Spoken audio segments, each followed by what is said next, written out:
rouse them as Judas arrives with the armed mob sent from the leaders of the Jews. Verse 43, immediately while he was still speaking, Judas, one of the 12, came with a multitude with swords and clubs, came from the chief priests and the scribes and the elders. His betrayer had given them a signal: whomever I kiss, he's the one, seize him and lead him away. So Judas identifies Jesus with a kiss, and as soon as he had come, immediately he went up to him and said to him, Rabbi, Rabbi, and he kissed him, and they laid their hands on him and they took him. At that point, in verse 47, one of those who stood by drew his sword and struck the servant of the high priest and cut off his ear. Probably intended to kill him, probably intending to take his head off. But he slices his ear off, and we find in John's gospel that the disciple that did that was Peter. The name of the high priest's servant was a man named Malchus. Luke records at this juncture that Jesus healed the ear of the high priest's servant. He's the only gospel writer that records that. But you see this very tense moment.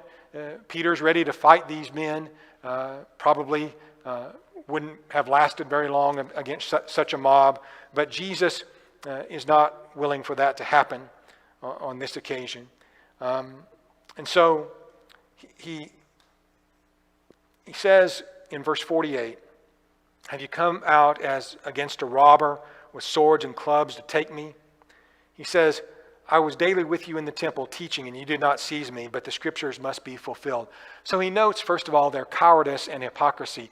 They could have arrested Jesus any time if they wanted to do so lawfully.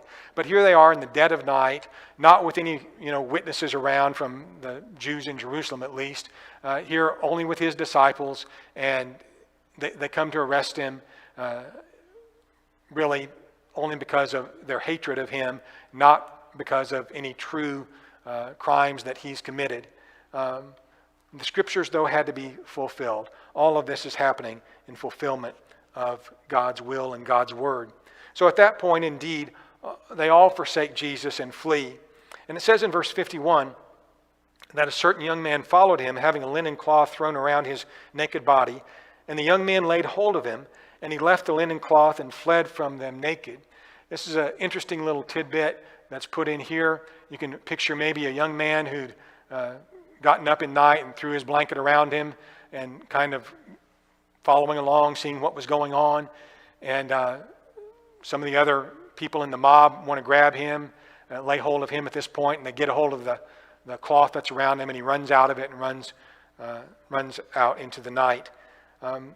We wonder why this is included here. Again, it's interesting a little bit in its own right. It may indicate just the interest of this mob of people to get a hold of somebody, anybody, and do them harm. But others have conjectured perhaps that it was Mark who wrote this epistle that was this young man. He probably would have been a young man living in Jerusalem about this time. We know his mother had a house there, so that could be the case, but we're not